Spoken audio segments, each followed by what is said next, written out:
Bonjour à tous, chers amis. Nous sommes aujourd'hui un jour important, le 18 Elul, comme on a parlé dans le cours ce matin. Très beau cours qui expliquait c'était quoi la force de la tchouva, la vision chassidique, qu'est-ce que ça veut dire, comment on doit faire tchouva. Contrairement à une pensée que les gens ont parfois de la tchouva, une certaine peur, une certaine crainte en se disant que faire tchouva, c'est que la punition va nous tomber sur la tête, le père châtieur, les coups de fouet. Non, c'est pas du tout ça. On a vu comment la tchouva, ça veut dire décider à partir d'aujourd'hui de changer, et après commencer à vouloir réparer le passé, surtout le faire par amour. Et quand on fait tchouva par amour, automatiquement, grâce à ça, on mérite que toutes les erreurs qu'on a pu faire dans le passé se transforment en, pas seulement en mitzvot, mais se transforment en grand mérite. On a parlé de ça longuement ce matin pour voir le cours sur l'application et Torah. Aujourd'hui, on va voir ensemble la particularité de l'année qui arrive. Dans moins de 2 semaines, c'est Rosh Hashanah. On va voir que c'est une année énormément particulière, porteur de bénédiction et porteur de particularité, singularité, qui est très très rare dans sa configuration. Une année que ça fait énormément d'années que ça ne s'est pas passé de cette manière. Et comprendre quelles sont ces particularités de cette année.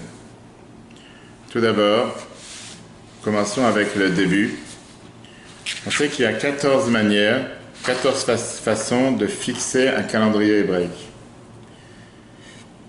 Qu'est-ce que ça veut dire 14 façons? En général, on a 7 années normales, et 7 façons pour les années, ce qu'on appelle les années bissextiles, les années où on a 2 mois de Hadar. 14 manières différentes. La particularité numéro 1 de l'année qui arrive, c'est que quand tu regardes un calendrier, je parle des calendriers halachiques surtout, tu vois qu'il y a des codes au début de l'année.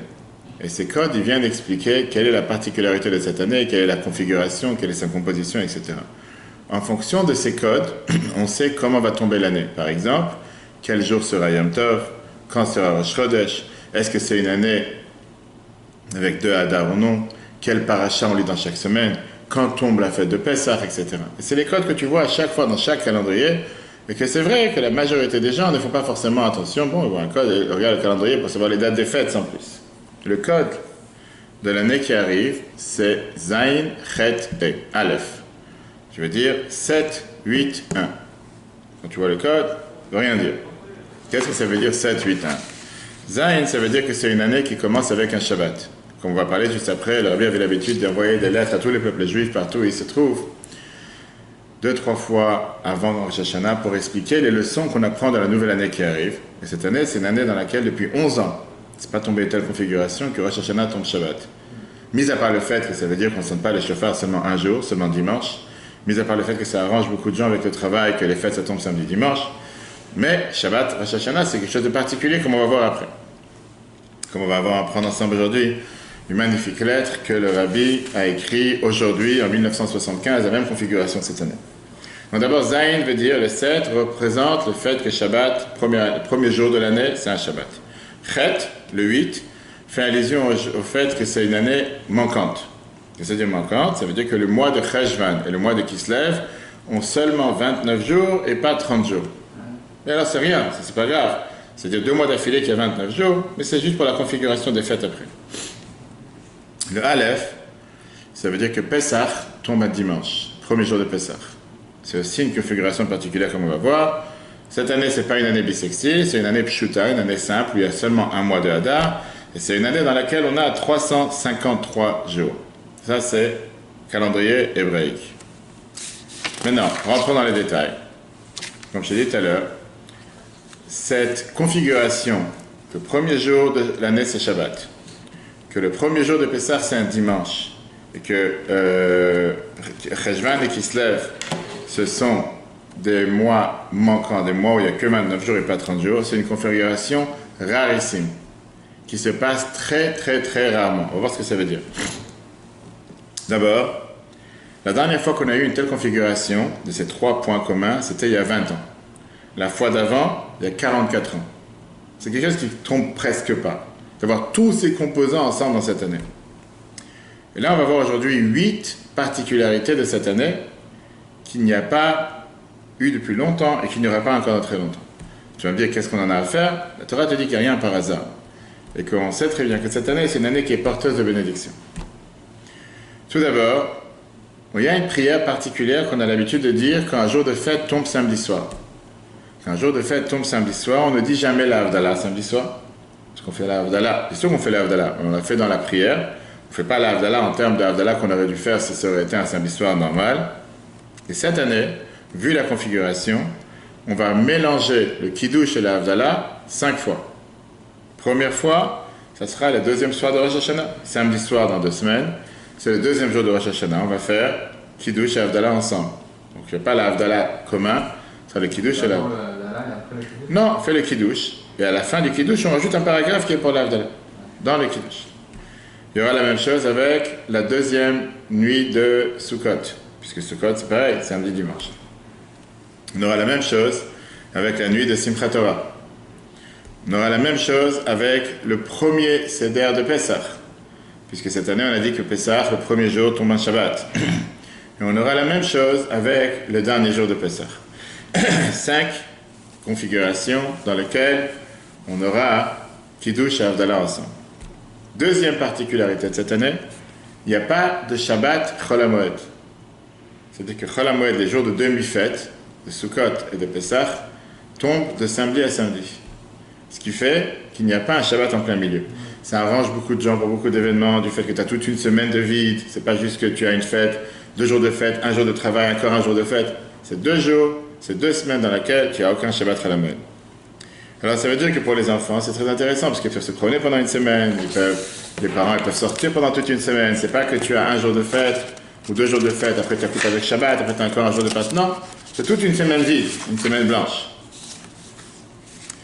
Quelque chose d'autre particulier, le troisième point particulier qu'on a cette année, Hanouka commence un vendredi, la fête de Hanouka.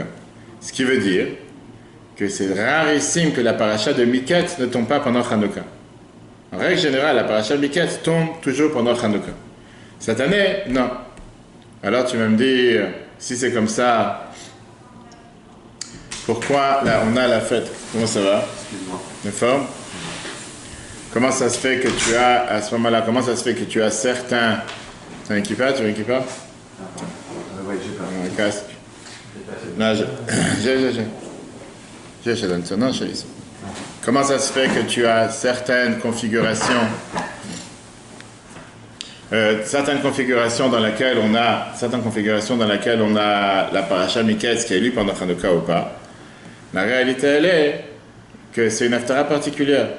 C'est quoi la haftara? La fameuse histoire du roi Salomon qui a demandé de couper l'enfant en 2. Vous connaissez cette histoire? Vous avez entendu parler de cette histoire?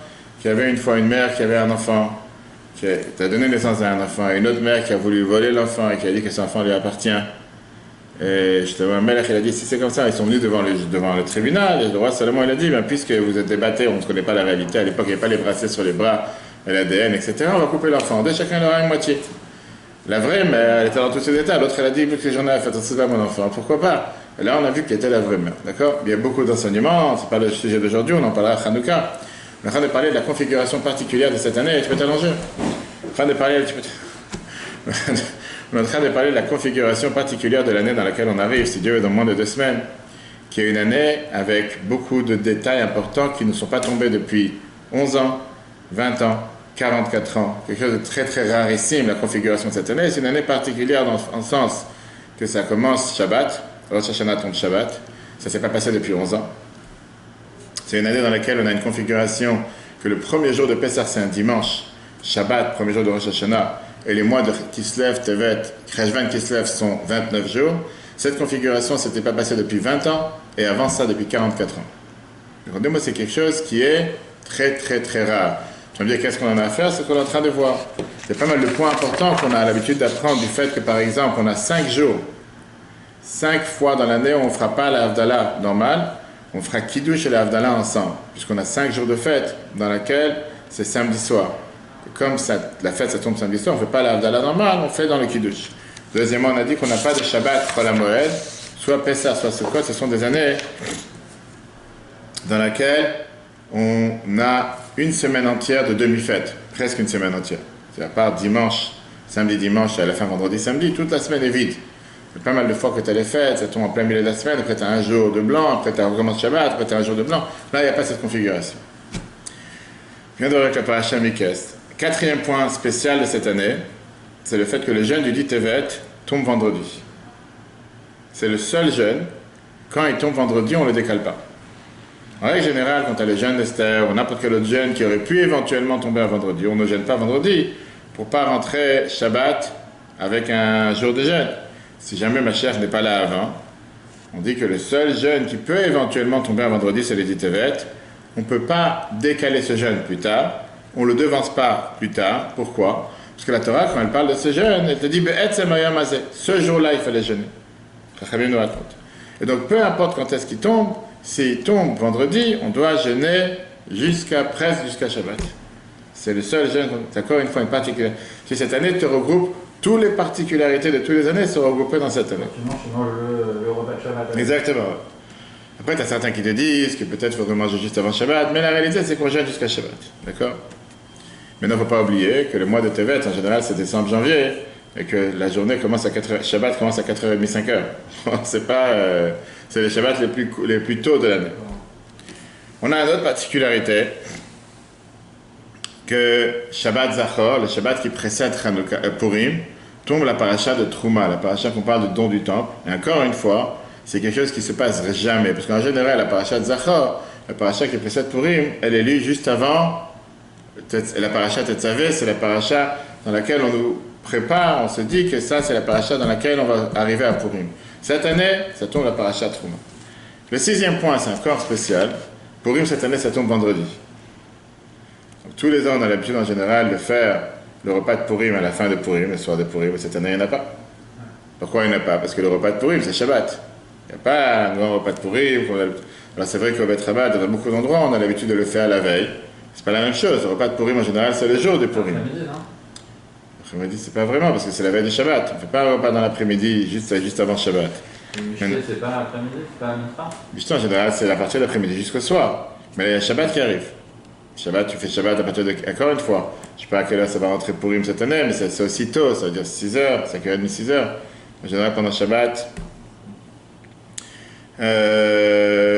Et en général, chaque jour de Purim, chaque année, c'est un jour particulier. C'est un jour qui est stressant, c'est un jour qui a beaucoup de choses à faire. Les tefilines le matin, la lecture de la Megillah, etc. Envoyer les petits échanges de repas de Purim. Et là, tu n'as pas le temps parce que tu as Shabbat qui arrive. Donc, il n'y a pas vraiment de... Comme je dis, au Shabbat, on a l'habitude de faire de toute façon la lecture de la Megillah la veille. Et on fait un grand repas la veille, puisque ça fait partie des Purim. Il y a une mitzvah d'après la halakha de faire aussi un repas particulier la veille, même si ce n'est pas l'essentiel du mishté qui est fait le lendemain. Mais une telle configuration que Purim tombe vendredi, c'est aussi rare ici. Et on fait ou on peut pas mishté? On fait, mais ce que je dis, mais ça n'a pas du tout la même ampleur et ça n'a pas du tout la même importance que ça a quand c'est un Purim normal, on va dire. Parce que Shabbat rentre en plein milieu. C'est pas juste que tu peux faire un repas, etc. Une autre configuration intéressante, ça concerne par rapport à Israël, ce qu'on appelle le Purim triplé. Qu'est-ce que ça veut dire le Purim triplé? 3 jours de fête. Du fait que Purim tombe vendredi. Alors, il y a beaucoup de gens que quand ils veulent voyager en Israël, ils ne vont pas forcément choisir Purim. Ils vont aller à Pessah, ils vont aller à Sukkot. Purim, non. Mais cette année, on sait très bien que chaque année, à Jérusalem, Purim tombe un jour de décalé que chez tout le monde. Et si chez tout le monde, Purim, c'est le 14 Adar, à Jérusalem, c'est le 15. C'est toujours la suite. Parce qu'il y avait, ce qu'on dit dans la Megillah, la différence entre les villes qui étaient entourées d'une muraille et celles qui n'étaient pas entourées d'une muraille. C'est ce que nous, on appelle Shushan Purim. Le Purim de Sus, qui était le Purim un jour décalé. Et c'est ce qu'ils font à Jérusalem. En temps normal, dans une configuration normale, je ne sais pas cette année, je ne me rappelle plus si c'était quand Purim, mardi, mercredi. Donc nous, on fait Purim mardi, en Israël, ils font mercredi. Donc on va dire que tu as environ 2 jours de fête. Mais quand tu as une configuration comme cette année, que Purim tombe vendredi, le Shushan Purim, le Purim de Suz et le Purim de Jérusalem tombent Shabbat. Ce qui fait que tu as ce qu'on appelle dans la halakha un Purim à 3 jours. Pourquoi un Purim à 3 jours? Parce qu'il y a certaines choses que tu ne peux pas faire Shabbat, qu'on n'a pas le droit de faire Shabbat. De la même manière, comme on a maintenant Rosh Hashanah Shabbat, Sukkot Shabbat, on sait très bien que quand Rosh Hashanah tombe Shabbat, on ne sonne pas les shofars. Cette année, les shofars, c'est seulement un jour, seulement dimanche. On ne met pas la bracha du lulav. La bracha du lulav, ça commence seulement dimanche, comme la Gemara nous explique. On a exactement la même notion avec Purim, que quand Purim tombe Shabbat, on ne lit pas la Megillah. Et donc, ça aurait dû être le jour de fête de Purim. À la place, on va diviser Purim en 3 jours. Qu'est-ce qu'on fait? Très simple. La première des choses qu'on a l'habitude de faire, c'est que il y a 7 mitzvot à Purim. 6 mitzvot de Purim sont divisés en 3 jours. Vendredi, on lit la Megillah et on donne les cadeaux aux pauvres. C'est même dans les endroits où on n'aurait pas dû faire. À la Nissim et la lecture d'Amalek, qu'on lit le jour de Purim, on la lit Shabbat. Ça, c'est la prière pour le faire Shabbat. Et dimanche, on envoie les cadeaux les uns les autres et on fait le repas de Purim. Et donc, c'est sûr que celui qui veut fêter 3 jours de fête cette année à Jérusalem, qui prépare de voyager à Purim à Jérusalem, il fait 3 jours de fête. Mais on n'a pas fini. Si jusqu'à présent on a vu les particularités de la configuration de cette année qui est rarissime, la veille de Pessah tombe Shabbat. Pas Pessah, la veille de Pessah. Ça veut dire que le jour qu'en général on se précipite à brûler le chametz, à arrêter de manger du chametz, etc., ça tombe Shabbat. Et ça a beaucoup d'halachot différents de toutes les autres années. Parce que d'abord, la vérification du chametz, c'est quand? Quand est-ce qu'on vérifie le chametz en général? La veille de Pessah. Là, tu ne peux pas faire la vérification vendredi soir. On ne va pas rechercher le chametz vendredi soir, on le fait jeudi soir. Donc on décale un jour avant. Ce qui ne veut pas dire que parce que tu as fait la veille la vérification du chametz, que tu dois arrêter de manger le chametz le lendemain. Non. Vendredi, tu peux manger du chametz comme tu veux toute la journée. C'est pas la veille de Pessah, c'est Shabbat la veille de Pessah. De l'autre côté, Shabbat, tu ne peux pas faire le repas de Shabbat normalement, parce que tu dois arrêter de manger le chametz à partir de 11h30 le matin. Donc ça veut dire que tu dois finir l'office et le repas de Shabbat, avec les chalotes ou ce que tu veux, avant 11h30. Celui, comme chez Chabad, on a l'habitude de commencer l'office à 10h ou à 10h30, dans cette configuration, on se précipite à les faire plus tôt. De l'autre côté, tu ne peux pas faire le repas de Shabbat avec de la matzah, parce que tu n'as pas le droit de manger la matzah la veille de Pessah, d'après le Shulchan Aruch. Ce qui fait que dans une telle configuration, la seule option que tu as, c'est de commencer la prière de la veille de Shabbat, la veille de Pessah, très tôt le matin, pour pouvoir finir le repas de Shabbat très tôt le matin aussi, avant l'heure dans laquelle on aurait dû éventuellement brûler le chametz. Maintenant, on va arriver au détail. Comment tu brûles le Shabbat? Comment tu fais pour... Brûler-le. Oui, non, mais même si tu manges les chalotes tout le vendredi soir, en fait, tu dois nettoyer. Alors justement, on va y arriver. C'est une configuration. Alors, t'en as qui... tout de suite, c'est très intéressant, mais c'est une configuration qui est ici, d'accord? D'abord, la vérification du chametz, ça sera jeudi soir et pas vendredi soir. On ne peut pas brûler le chametz pendant Shabbat. On doit le faire, en règle générale, vendredi matin, si tu veux brûler le chametz vendredi matin. Mais si tu vas brûler le chametz vendredi matin, qu'est-ce que tu vas dire? On annule tout le chametz, on annule tout le levain? C'est faux. C'est un mensonge. Puisque tu auras mangé du chametz jusqu'au soir, tu auras mangé jusqu'au lendemain matin. Donc tu ne peux pas annuler le chametz. Tous les ans, une fois que tu as brûlé le chametz, tu t'en sépares. Tu n'en as plus dans la maison, c'est enfermé, tu ne touches plus, la maison elle est propre, etc. Ici, pas seulement que tu ne peux pas t'en séparer, c'est que tu as un devoir de manger du chametz après. Pourquoi? Soit le soir, vendredi soir, soit samedi matin. Comme je te dis, tu ne peux pas manger de matzah. Parce que tu n'as pas le droit de manger de matzah. Bref, ça complique la situation. On va dire que ce n'est pas la fin du monde, ça s'est déjà passé. Comme tu dis, on mange le chametz en faisant attention de ne pas salir à la maison. On ne va pas manger dans la vaisselle normale. Parce que tu ne peux pas le manger dans la vaisselle de Pessah. Tu ne peux pas le manger dans la vaisselle de Pessah. Tu ne peux pas manger dans la vaisselle de la semaine qui est déjà arrangée.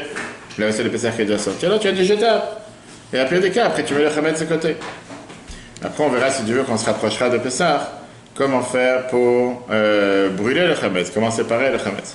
Brûler réellement pendant Shabbat, tu ne peux pas. Tu dis que les derniers miettes qui restent, tu les jettes aux toilettes, etc. Ça s'appelle considérer le faire disparaître. Tu ne peux pas faire un feu Shabbat, tu ne peux pas le faire brûler. Les ustensiles et tout que tu Il utilises. faut se ranger avant Shabbat.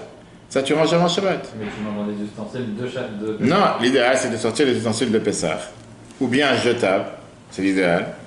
Et après, la challah, tu manges séparément. C'est pendant le repas, tu ne vas pas manger du pain. Si tu as les ustensiles de Pessah, tu ne vas pas manger du pain avec. Si tu as des ustensiles de jetable, tu peux. Mais le plus important, c'est de s'assurer qu'à partir de l'heure où on arrête de manger du pain, qui est à 11h30, il n'y a plus du pain dans la maison. Donc les derniers morceaux qui restent, on les met aux toilettes en général. Comment est la configuration de ce Shabbat-là? On dit qu'on a l'habitude en général de prier très tôt le matin pour pouvoir manger le repas de Shabbat juste avant.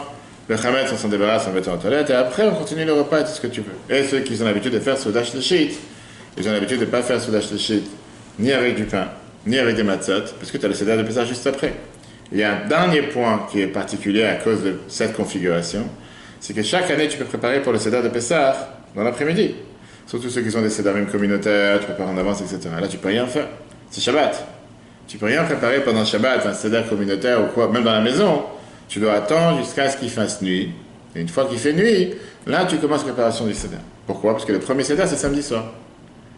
9 points particuliers, 9 particularités qu'il y a dans la configuration de cette année, qui est rarissime. En général, tu as tel point, et que toutes ces configurations bizarres se trouvent cette année particulière. Alors tu vas me dire, ça veut dire quoi? Qu'on va tomber dans les plus grands malheurs, qu'on aura, on va savoir quoi?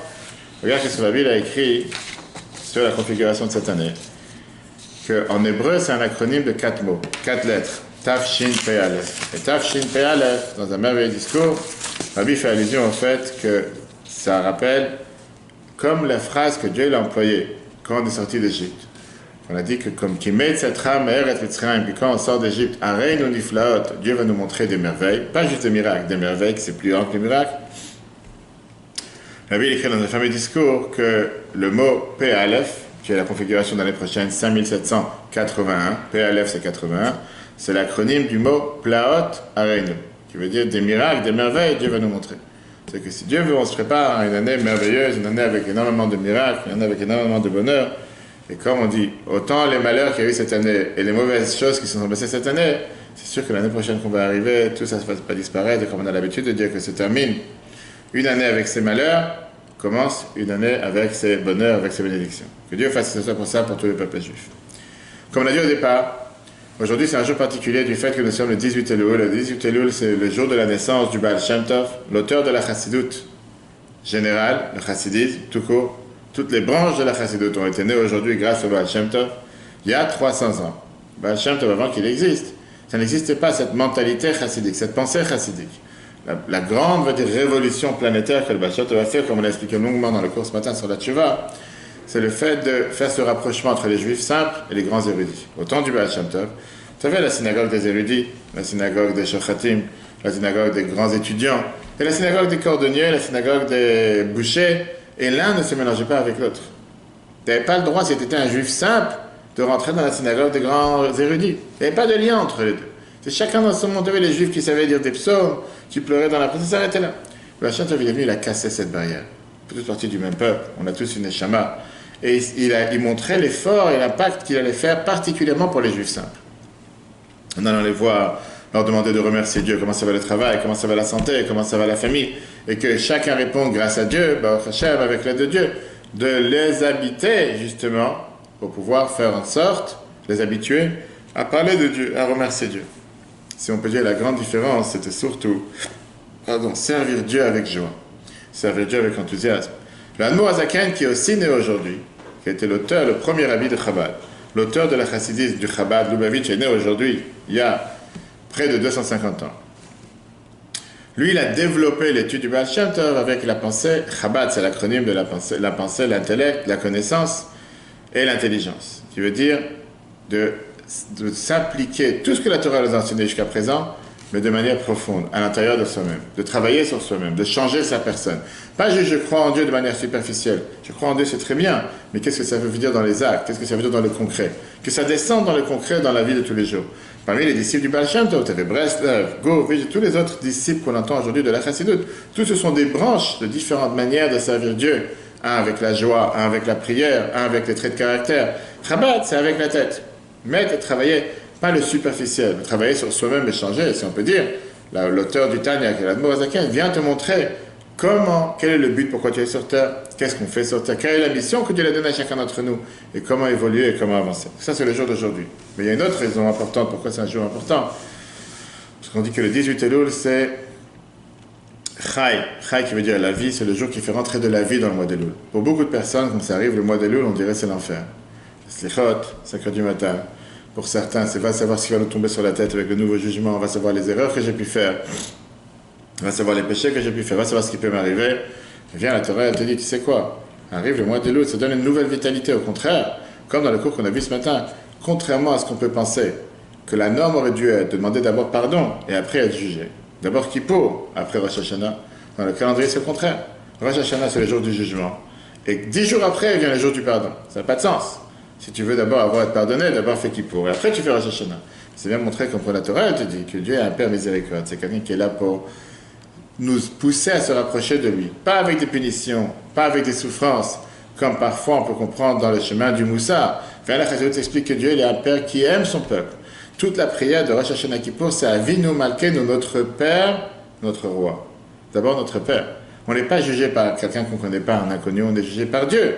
Et c'est la raison pour laquelle on va déjà à Rosh Hashanah avec la joie et l'enthousiasme, parce qu'on est garanti depuis le départ que c'est sûr qu'on va réussir, c'est sûr qu'on va avoir le meilleur jugement. Une autre raison importante que le jour d'aujourd'hui, que c'est le 12 jours avant la fin de l'année. Et la Chassidut nous explique que le fait que c'est 12 jours avant la fin de l'année, chaque jour, c'est là pour réparer un mois de l'année qui vient de passer. Aujourd'hui, ça répare le mois de Tishri. Demain, ça va réparer le mois de Cheshvan.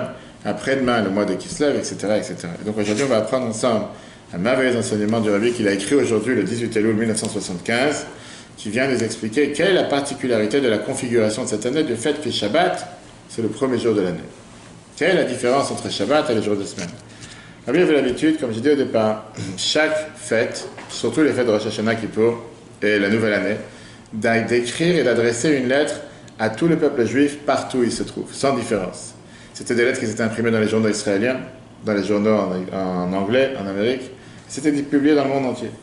Et chaque fois, il apprenait une leçon, une nouvelle leçon pour comprendre quelle est la particularité de cette année. Parce que chaque année nous amène une nouvelle dimension, une nouvelle vitalité, etc. Quand on regarde Rosh Hashanah, première chose qu'on doit comprendre, c'est que, contrairement à ce que ça pourrait être dans le calendrier normal, Rosh Hashanah, ce n'est pas le début de l'année. Pas seulement le début de l'année. Parce que si ça aurait été le début de l'année, on l'aurait appelé Trilat Hashanah. En hébreu, Trila veut dire le début. Rosh Hashanah, on l'appelle la tête de l'année. D'ailleurs, c'est comme Rosh Chodesh, la tête. Pourquoi on ne dit pas le début de l'année? Pourquoi la tête? Tu dis que la tête correspond exactement à la tête qu'il y a dans le corps. Quelle est la particularité de la tête parmi tous les membres? C'est que la tête gère tout le corps. Tout se passe dans la tête. Bien sûr qu'il y a différentes parties du corps. Mais c'est la tête qui est là pour gérer tout le corps, pour faire en sorte que le corps fonctionne. Qu'est-ce qui s'est passé à Rosh Hashanah, le premier Rosh Hashanah sur Terre? Qui est-ce qui a été créé ce premier jour? Non, justement. Rosh Hashanah, ce n'est pas le jour de la création du monde. Rosh Hashanah, c'est le jour de la création de l'homme. Adam et Ève. Adam et Ève sont nés le 6e jour de la création. C'est la raison pourquoi c'est Rosh Hashanah. Le premier jour de la création du monde, c'est le 25 Elul. Rosh Hashanah, c'est le 6e jour de la création, et c'est ce qu'on dit dans la prière de Rosh Hashanah, qu'on va apprendre la semaine prochaine ensemble. Ze hayom trilat maasecha. Aujourd'hui, c'est le début de tes actions. Comment est-ce possible? C'est un mensonge. C'est pas le début de tes actions. Quand on dit à Dieu, c'est aujourd'hui que tu as commencé à créer le monde, c'est faux. Rosh Hashanah, c'est le jour où l'homme a été créé. Et la Torah nous dit que tout ce qui a été créé avant, c'était au service de l'humain. C'est la raison pour laquelle Rosh Hashanah tombe ce jour-là, le jour de la création de l'homme. Donc on doit chaque année méditer, réfléchir, qu'est-ce que Rosh Hashanah nous apporte comme message pour l'homme, femme, enfant. Et après, il y a les enseignements qu'on apprend de Rosh Hashanah chaque année. Et il y a les renseignements qu'on apprend de la configuration particulière dans laquelle tombe cette année. Le jour de semaine, la paracha, si c'est une année bissextile qu'on a vu tout à l'heure avec 2 mois d'Adar, ou c'est une seule année, etc. Et bien sûr que chaque Rosh Hashanah nous amène une leçon particulière. Alors là, on va voir une leçon importante dans la configuration de cette année que Rosh Hashanah tombe Shabbat. Et le fait que Rosh Hashanah tombe Shabbat, ça veut dire quelque chose. Ça nous enseigne quelque chose de particulier. Viens les Chachamim. Les Chachamim nous disent la phrase suivante. C'est la Gemara Sanhedrin, page 38a. Ils nous disent que Adam livra be'erev Shabbat. Adam a été créé vendredi. Mipnema. Pourquoi Dieu n'a pas créé l'homme le premier? Si l'homme est le plus important de toutes les créatures sur terre, l'humain, l'homme et la femme, pourquoi il a créé l'homme le 6e, le dernier, comme si avant d'aller se reposer? Donc tu cherches quelque chose à faire important en général dans tout celui qui apprend des formations de time management. Tu sais que tu as les A, B, C. Les choses les plus importantes, c'est les A. Les choses moins importantes, c'est les B et les C. C'est pas obligé de les faire aujourd'hui, tu peux les faire demain ou après-demain. Mais la première des choses importantes, tu fais le premier. Pourquoi Adam était né le dernier? Viens l'Almara, elle te dit, Machal et Mela Bassav Adam. C'est un exemple avec un roi en chair et en os. Shebana Palterin, il a construit un palais. Il a construit un appartement, tu viens de déménager. Veshir, il a rempli le palais. Veitkin Seuda, il a préparé un grand buffet, un grand repas. Après, tu as fait venir les invités. Viens l'Almara, elle te dit, Zom Midato Shel HaKadosh Baruch Hu. Ça, c'est la manière comment Dieu a créé son monde. Barat Kol Haolam Kulo Bechachma. D'abord, il a décidé de créer le monde entier avec sagesse. Vechol Tzarchei Olam, il a créé tout ce qu'il fallait dans le monde. Il a mis le monde qui devient opérationnel. Achar Kach Echnis Achim. Après, il a fait venir les invités dans son monde. C'est qui ces invités? Adam et Ève. Imagine-toi l'inverse. Dieu aurait créé d'abord l'homme et la femme, premier jour de la création. Il n'y a rien sur la planète. Il n'y a pas d'océan, il n'y a pas de plantes, il n'y a pas de manger, il n'y a rien. Et après, c'est comme si tu construis une maison. D'abord, tu rentres habiter, après tu fais venir les meubles, après tu fais venir les lits, après tu fais la voiture, après tu fais l'électricité, ça n'a pas de sens. Il a préféré d'abord tout faire, de rendre tout opérationnel, et après il a fait rentrer les humains. Qu'est-ce que Dieu lui a demandé à l'humain la première des choses quand il est né? Qu'est-ce que Dieu lui a demandé à Adam et Ève la première des choses à faire une fois qu'il est arrivé sur terre? Quel est le premier message que Dieu lui a demandé? Mis à part le fait de se fructifier, multiplier, d'avoir des enfants. Il y avait un message énormément important, qui est le message valable pour nous jusqu'à aujourd'hui. Message numéro 1, pourquoi Dieu il a créé le monde. Quand il a créé l'homme, il lui a dit Adam le'amal yulad. L'homme est créé pour se fatiguer. La grande différence entre un humain et un animal, mis à part le fait qu'un animal, dès qu'il est né, il n'a plus besoin de personne. Il sort du ventre de sa mère 2 minutes après, il commence à marcher. Il tombe la première fois, après il marche encore 9 fois, et après c'est fini. Le deuxième point principal, c'est qu'un animal, par définition, il est indépendant. Il n'a pas besoin de ses parents. Il n'a pas besoin qu'on le nourrisse. Bien sûr que tu as les veaux qui vont manger le lait de leur mère, mais ils se débrouillent toute la journée sur le champ, etc. Et en 2 mots, ils sont autonomes. L'humain est dépendant, doit être sociable, il dépend des autres, et surtout il doit se fatiguer. Un bébé ne peut pas manger sans ses parents. Un adulte ne peut pas manger s'il ne se fatigue pas, s'il ne travaille pas. Et même si tu as travaillé, tu n'as pas dû manger tout près. Aujourd'hui, on est dans le monde de l'industrialisation. Prends le temps normaux. Tu vas planter des graines, il faut attendre que le blé pousse. Une fois que le blé a poussé, il faut que tu commences à faire de la farine. Une fois que tu as fait la farine, il faut faire du pain. Une fois que tu as fait du bref, il y a tout un processus jusqu'à ce que tu as les choses qui arrivent dans ta main. Et sur l'homme, Dieu lui a dit Ani nivreti leshamesh et koni, j'ai été créé pour servir mon Créateur. Mais non, c'est contradictoire avec ce qu'on vient de dire avant. Avant, on a dit que pourquoi Dieu n'a pas créé l'homme le premier, pour qu'il soit comme un invité qui arrive dans son monde où tout est prêt. En 2 mots, je suis l'invité sur terre, je suis au Club Med, hôtel 5 étoiles, j'arrive, on me sert le petit déjeuner à la chambre, j'ai rien besoin de faire, j'ai rien besoin de bouger. C'est pour ça que Dieu l'a créé le 6e jour, c'est ce qu'on vient de dire. Alors que là, tu as l'humain, il arrive sur terre, il dit tu viens d'arriver, bienvenue, maintenant commence à travailler. Si tu veux de moi, je te demander quelque chose. Je suis ton invité ou je suis là pour travailler? Je suis là pour travailler, crée-moi le premier, pourquoi tu me crées le dernier? En 2 mots, qu'est-ce que Dieu a cherché avec cet humain, cette confection de créer l'humain? D'un côté, il a créé le dernier pour qu'il arrive où tout est prêt, j'ai rien à faire. Et de l'autre côté, une fois qu'il arrive, il dit, maintenant on va travailler. C'est pas comme ça que tu respectes un invité, je suis pas un invité alors. Tu cherches un employé, dis-moi que tu es un employé. Le Midrash, le Rabbi explique dans cette lettre que quand tu réfléchis à ça, c'est exactement la même chose avec Rosh Hashanah qui tombe Shabbat. On a ces 2 points contradictoires. D'un côté Rosh Hashanah, et de l'autre côté Shabbat. Pourquoi? Parce que Shabbat, par définition, on te dit que c'est un jour où tout est prêt. En général, on ne prépare pas à manger pendant Shabbat, on prépare à manger avant Shabbat. Une des raisons pourquoi on a la dafina chez certaines personnes, le challenge avant Shabbat, c'est parce que tu prépares avant Shabbat pour que ça soit en train de cuire pendant Shabbat. Ça finisse de cuire, c'est déjà prêt, il n'y a pas de travail à faire. Shabbat, c'est le jour, on dit, c'est le jour du repos. Le jour du repos.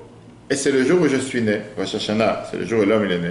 Où Dieu il lui dit, va travailler, et ça tombe un jour du repos. Donc qu'est-ce que je fais? Qu'est-ce qui prévaut cette année? Est-ce que c'est le message de Rosh Hashanah dans lequel, 6e jour de la création, l'homme il est né pour travailler? Ou bien c'est le jour du repos et donc j'ai rien à faire? Contradictoire avec le message de Rosh Hashanah. Comment je peux avoir un mélange de ces 2 messages contradictoires dans la même journée? Ou c'est le message de Rosh Hashanah qui est que l'humain doit travailler, l'être humain il a été créé pour travailler, pour se fatiguer, ou bien le message de Shabbat qui est un message du repos, mais avoir les 2 le même jour, il y a quelque chose qui ne va pas, c'est impossible d'avoir les 2 ensemble, et travailler et se reposer. La Bible explique qu'en réalité, c'est ce qu'on attend de chacun d'entre nous. Quand tu réfléchis un instant, c'est le message que Dieu il attend de chacun d'entre nous chaque jour. Pas seulement chaque jour, pas seulement chaque être humain, mais particulièrement quand on arrive une année dans laquelle on a une configuration de Rosh Hashanah qui tombe Shabbat. Prenons Adam et Ève. Adam et Ève se trouvaient dans le palais le meilleur sur terre. Gan Eden, le paradis sur terre. C'était ce que la Gemara nous dit, c'était un palais du roi, qui était avec tous les besoins, il y avait tous les mises à jour. Imagine-toi aujourd'hui, Dubaï, je sais pas, certains ils pensent déjà arriver, quand est-ce qu'on va pouvoir aller faire des vacances là-bas maintenant. Ils sont invités là-bas comme des grands invités. Et ils étaient là-bas pour servir Dieu. Maintenant, c'est pas juste qu'ils étaient là-bas pour travailler, on va dire, pour couper des pommes de terre. C'est comme si je te dis, quand tu es invité pour aller servir le roi le plus important sur terre. Pour toi, c'est le plus grand bonheur, c'est le plus grand plaisir. Pas tout le monde peut rentrer pour aller servir le plus grand roi, la plus grande autorité qu'il y a sur terre. On te dit que Moshe lui-même, c'était quelqu'un qui était au service de Dieu, qui parlait avec Dieu. C'est un niveau totalement différent. Maintenant, ce service de Dieu, comme certains y pensent, ça veut dire quoi? Prier toute la journée, ça veut dire travailler toute la journée, ça veut dire apprendre toute la journée. Non, Rambam Maimonides te dit, tu peux servir Dieu en mangeant, en buvant, en faisant des affaires, même en dormant, tu sers Dieu. Pourquoi? Parce que grâce à ça que tu dors, tu as les forces pour pouvoir après dans la journée agir et fonctionner comme Dieu il attend de toi. Et donc, servir Dieu ne veut pas forcément dire les choses les plus extravagantes spirituellement. Non, faire des choses matérielles, dans le monde matériel, vivre de manière matérielle, et là-bas aussi servir Dieu. Et c'est ça que la Torah elle demandait à Adam et Ève, et à travers eux, à tous les humains, hommes, femmes, enfants, jusqu'à la fin des générations. Qu'est-ce que ça veut dire servir dans le palais du roi? Malgré qu'ils sont dans le palais du roi, malgré qu'ils ont été créés par Dieu, Dieu il a clairement dit qu'il demande à chacun d'entre nous d'être un shutaf le maaseh bereshit, d'être un associé dans la création du monde. Qu'est-ce qu'on dit tous dans le vendredi soir, le kiddush? Une phrase que tout le monde dit, mais pas forcément tout le monde réfléchit aux mots qu'on est en train de dire. À la fin du kiddush, le vendredi soir de Yom HaShishi, qu'est-ce que tu dis? Asher bara, à la fin du kiddush, Asher bara Elokim, la asot. Oui, avant ça brûle Hanan. Mais d'accord ou pas? On fait tout ce que les vendredi soir. D'accord. Qu'est-ce que ça veut dire la traduction? Tu parles de vendredi. Que Dieu il a créé le 6e jour de la création. On sait très bien que Dieu s'est reposé à la minute où Shabbat est rentré. Asher bara, que Dieu il a créé la asot pour faire. Pour faire quoi? Qu'est-ce que tu vas faire? C'est fini, maintenant c'est fini, ça fini notre travail. C'est-à-dire que Dieu il a créé pour se reposer, pas pour faire. Viens Rashi, commentateur de Chumash. Rashi il te dit, qu'est-ce que ça veut dire Asher bara Elokim la asot? Que Dieu il a créé les taken pour réparer. Qui veut dire, il n'y a pas une seule chose quand tu réfléchis que Dieu a créé à 100%. Chaque chose que Dieu a créée sur terre, il a laissé un petit pourcentage à l'humain de mettre sa main à la pâte, pour le considérer un partenaire dans la création du monde. Pour que tu ne sens pas que tu arrives, que tout est prêt pour toi sur la table, tu n'as rien à faire. Non, j'ai presque tout fait, je te laisse faire la touche de les finitions. Viens mettre ta signature, viens faire quelque chose. Tu prends n'importe quelle chose. Le corps humain, l'homme il est créé de faire la circoncision. Tu parles de le blé dans les champs, tu ne manges pas un blé comme ça. Je ne connais pas quelqu'un qui mange des blés comme même des blés complets. En général, tu ouvres, tu fais de la farine. Il n'y a pas une chose, tu as un fruit, il faut enlever la peau. Il n'y a pas une chose que Dieu il a fait d'une manière que tu n'as rien à faire. Tu as tout le temps quelque chose, tu dois faire ton effort. Pourquoi? Dieu il cherchait à ce qu'on soit un partenaire avec lui. D'un côté, Dieu il a dit, moi je fais tout le travail, mais je veux que tu m'aides aussi. Je veux que tu sois partenaire avec moi. Je n'ai pas envie de faire tout d'une manière que toi tu n'as absolument rien à faire. Automatiquement, quand tu réfléchis à ça, ça te rend la tâche beaucoup plus facile.